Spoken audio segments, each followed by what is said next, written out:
Education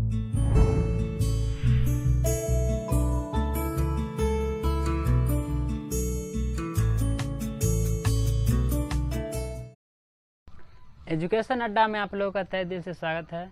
तो दोस्तों, हम फिर हाजिर हैं एक नया वीडियो लेकर, जिसमें पढ़ाएंगे त्रिकोणमिति। एक्चुअली यह त्रिकोणमिति का तीसरा लेक्चर है। अगर आपने इससे पहले का 2 वीडियो और नहीं देखा है तो आपसे रिक्वेस्ट है वो वीडियो जरूर देखें। दोस्तों, हमने पिछले वीडियो में पढ़ाया था त्रिकोणमितीय अनुपातों के रिलेशन के बारे में बताया था। हमने बताया था कि ये जो 6 त्रिकोणमितीय अनुपात होते हैं, इनका जो एक दूसरे के व्युत्क्रम है, मतलब रेसिप्रोकल हैं। जैसे साइन का रेसिप्रोकल होता है कॉसेक, कॉस का होता है सेक और टेन का होता है कॉट। तो जो त्रिकोणमितीय अनुपात एक दूसरे के रेसिप्रोकल है, मतलब व्युत्क्रम है, उसका गुणनफल 1 होता है। और ये बात हमने साबित करके भी बताया था। दोस्तों, आज हम अगले रिलेशन के बारे में पढ़ेंगे, जिस रिलेशन का नाम है त्रिकोणमितीय अनुपातों के भागफल संबंध। एक्चुअली देखा गया कि जब साइन थीटा में कॉस थीटा से भाग दिया गया, मतलब त्रिकोणमितीय अनुपात साइन थीटा में कॉस थीटा से भाग दिया गया, तो उसका जो रिजल्ट आया वो टेन थीटा के बराबर आता है। ठीक।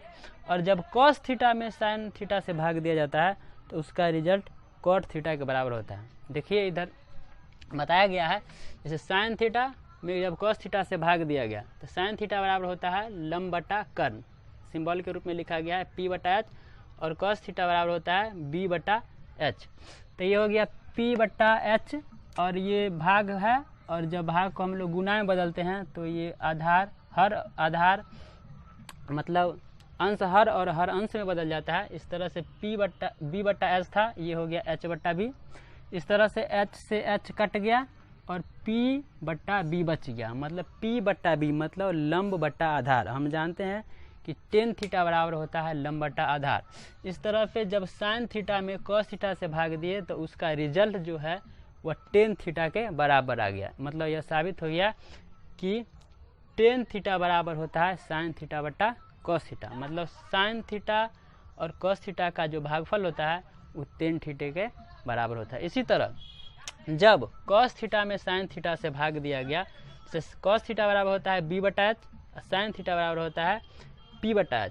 तो ये हो गया B बटा H, और ये भाग को जब गुना में बदला गया तो ये बन गया P बटा H, बदल गया तो ये हो गया H बटा P। इस तरह से H से H कट गया, बच गया B बटा P। B बटा P मतलब आधार बटे लंब, और हम जानते हैं कि कॉट थीटा बराबर होता है लंब बटे आधार बटा लंब। तो हमने देखा कि जब साइन थीटा में कॉस थीटा से भाग दिया तो वो टेन थीटा के बराबर आ गया, और जब कॉस थीटा में साइन थीटा से भाग दिया तो वो कॉट थीटा के बराबर हो गया। इसलिए फार्मूला बन गया टेन थीटा बराबर साइन थीटा बटा कॉस थीटा, और कॉट थीटा बराबर कॉस थीटा बटा साइन थीटा। तो ये था त्रिकोणमितीय अनुपातों के बीच में भागफल संबंध। और भी अन्य संबंध है इन त्रिकोणमितीय अनुपातों के बीच में, जिसके बारे में पढ़ेंगे, जिसका अन्य संबंध के बारे में पढ़ेंगे। इससे पहले मैं आपको एक बात बता देना चाहता हूँ कि पाइथागोरस प्रमेय के बारे में बता देना चाहते हैं कि पाइथागोरस प्रमेय होता क्या है।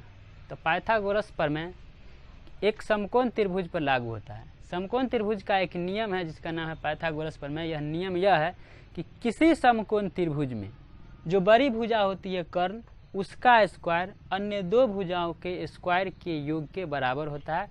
यही है पाइथागोरस प्रमेय। जिस तरह सबसे बड़ी भुजा कर्ण होता है, जो कर्ण स्क्वायर बराबर होता है लंब के स्क्वायर और आधार के स्क्वायर के बराबर, मतलब बड़ी भुजा जो होती है कर्ण, उसका स्क्वायर अन्य 2 भुजाओं के स्क्वायर के योग के बराबर होता है। यह नियम है जिसका नाम है पाइथागोरस प्रमेय। यह एक्चुअली पाइथागोरस प्रमेय पाइथागोरस साहब दिए थे, इसलिए उनके नाम पर है पाइथागोरस प्रमेय। तो इसको सिंबल के रूप में अगर लिखे तो एच स्क्वायर बराबर हो जाएगा P square plus B square. अगर P स्क्वायर बराबर लिखे तो P स्क्वायर बराबर हो जाएगा H स्क्वायर, और ये प्लस इधर आगे हो जाएगा माइनस B स्क्वायर। अगर इसको B स्क्वायर के फॉर्म में लिखे, मतलब आधार स्क्वायर के बराबर लिखे, तो ये हो जाएगा H स्क्वायर, और P स्क्वायर इधर आगे हो जाएगा माइनस P स्क्वायर। तो अन्य संबंध में जब देखा गया कि जब साइन का स्क्वायर किया गया और साइन का स्क्वायर किया गया और कॉस का स्क्वायर किया गया, तो दोनों का योगफल 1 के बराबर आ गया। आपको साबित करके बताया जाएगा कि जब साइन स्क्वायर थीटा और कॉस स्क्वायर थीटा का योगफल योग किया गया तो उसका योगफल 1 आ गया। जैसे साइन थीटा बराबर होता है P बटा H, और स्क्वायर कर दिए, प्लस जब कॉस का स्क्वायर किया गया तो ये हो गया बी बटा एच, मतलब बी बटा एच का स्क्वायर। तो ये होल स्क्वायर का मतलब हुआ इसका भी स्क्वायर और इसका भी स्क्वायर, मतलब ये हो गया पी स्क्वायर बटा एच स्क्वायर, ये हो गया बी स्क्वायर बटा एच स्क्वायर। तो ये हो गया भिन्न का जोड़। भिन्न के जोड़ में क्या करते हैं, हर का हम लोग एलसीएम लेते हैं, तो एच स्क्वायर और एच स्क्वायर का एलसीएम लिया गया तो ये हो गया एच स्क्वायर। एच स्क्वायर से जब एच स्क्वायर में भाग देते हैं तो एक आता है, तो पी स्क्वायर से एक में गुना किए तो हो गया पी स्क्वायर। एच स्क्वायर से एच स्क्वायर में फिर से भाग दिए तो होगा एक, एक को बी स्क्वायर से गुना किए तो ये हो गया बी स्क्वायर। इस तरह से ये बच गया p square plus b square. और पाइथागोरस प्रमेय से हम लोग जानते हैं कि पी स्क्वायर कहाँ है, p square plus b square बराबर होता है एच स्क्वायर। ये बात हम पहले से जानते हैं। तो p square plus b square को हम लिख सकते हैं एच स्क्वायर। तो एच स्क्वायर से एच स्क्वायर कट गया, रिजल्ट आया एक। इस तरह से हम देखा कि जब साइन का स्क्वायर किया और कॉस का स्क्वायर करके योग किया तो उसका रिजल्ट एक आ गया। इसलिए फार्मूला बन गया sign square theta plus cos square theta बराबर एक। ये आज से याद रखना है कि साइन स्क्वायर थीटा और कॉस स्क्वायर थीटा बराबर होता है एक। इसी तरह जब सेक स्क्वायर थीटा और टेन स्क्वायर थीटा में, सेक स्क्वायर थीटा में से जब टेन स्क्वायर थीटा को घटाया जाता है, सेक स्क्वायर थीटा में से जब टेन स्क्वायर थीटा को घटाया जाता है तो उसका भी रिजल्ट एक आता है। इस तरह साबित करके बताया गया है कि सेक थीटा बराबर होता है एच बट्टा बी, स्क्वायर है तो होल स्क्वायर, माइनस तो माइनस, टेन थीटा बराबर होता है पी बट्टा बी, स्क्वायर है तो होल स्क्वायर। तो होल स्क्वायर का मतलब होता है दोनों का अलग अलग स्क्वायर, तो h square b square, minus है तो माइनस, ये हो गया पी स्क्वायर, ये हो गया बी स्क्वायर। जब बी स्क्वायर और बी स्क्वायर से एलसीएम लिया गया तो बी स्क्वायर का एलसीएम होता है बी स्क्वायर। बी स्क्वायर से बी स्क्वायर में भाग दिया गया था, ये हो गया एक, और एक से जब एच स्क्वायर में गुना किया गया तो हो गया एच स्क्वायर। और जब बी स्क्वायर से बी स्क्वायर में फिर भाग दिया गया तो हो गया एक, और एक का पी स्क्वायर से गुना किया तो ये हो गया पी स्क्वायर। इस तरह से आया h square minus p square. और पाइथागोरस प्रमेय से हम लोग जानते हैं कि h square minus p square b square के बराबर होता है। तो इसके बराबर हम बी स्क्वायर लिख सकते हैं। इस तरह से बी स्क्वायर से बी स्क्वायर कट गया, रिजल्ट आया एक। इस तरह से यह भी साबित हुआ कि sec square theta minus tan square theta का रिजल्ट एक के बराबर होता है। इसलिए सूत्र बन गया sec square theta minus tan square theta बराबर एक। इसी तरह से एक और संबंध था कि जब कॉसेक स्क्वायर थीटा और में से कॉट स्क्वायर थीटा को घटाया जाता है तो उसका भी रिजल्ट एक आता है। कैलकुलेशन है, आप लोग खुद कर सकते हैं। इस तरह इसमें भी देखा गया कि सेक कॉसेक स्क्वायर थीटा में से जब कॉसेक स्क्वायर थीटा को घटाया जाता है तो उसका रिजल्ट एक आता है। तो ये हो गया अन्य संबंध। तो दोस्तों हमने देखा अन्य संबंध में कि sine square theta plus cos square theta बराबर होता है एक, और sec square theta minus tan square theta बराबर होता है एक, और cosec square theta minus cot square theta बराबर होता है एक। तो ये था अन्य संबंध के बारे में हमने जाना। और एक और अब हम लोग पढ़ेंगे और संबंध के बारे में जिसके बारे में पढ़ेंगे कि साइन थीटा और कॉस थीटा का सीमा के बारे में पढ़ेंगे। मतलब साइन थीटा और कॉस थीटा का मान क्या हो सकता है, किसके किसके बीच में हो सकता है, इसके बारे में पढ़ेंगे। तो दोस्तों अगर हम यहाँ देखा जाए इस त्रिभुज की बात करें, त्रिभुज ABC के बारे में, तो चूंकि हमको साइन थीटा और कॉस थीटा का मान निकालना है तो साइन थीटा बराबर होता है लंब बटा कर्ण। तो लंब हो गया AB और कर्ण हो गया AC।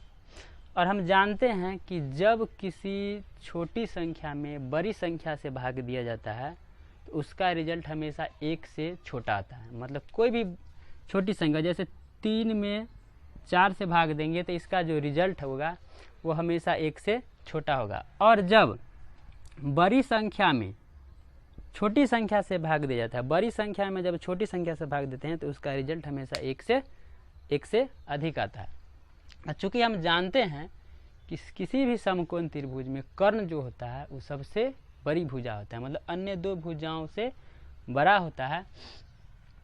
तो चूँकि AB लंब है और AC कर्ण है, मतलब ये लंब हो गया छोटा और कर्ण हो गया बड़ा। मतलब छोटी भुजा में जब बड़ी भुजा से भाग देंगे तो उसका रिजल्ट एक से छोटा आएगा।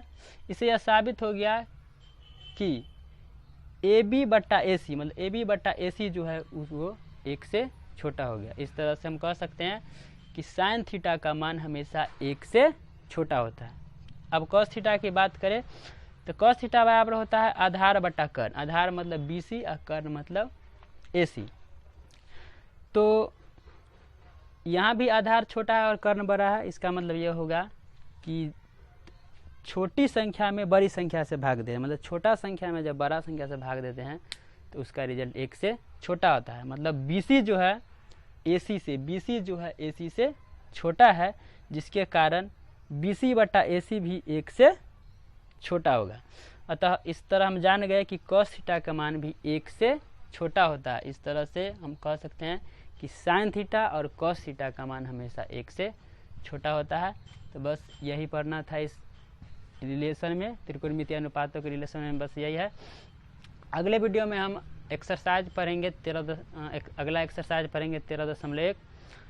तो आज का वीडियो बस इतना ही। अगर आप लोगों को ये वीडियो अच्छा लगा हो तो हमारे वीडियो को लाइक करें, कमेंट करें और सब्सक्राइब करिए। तब तक के लिए दीजिए इजाज़त। जय राम जी की।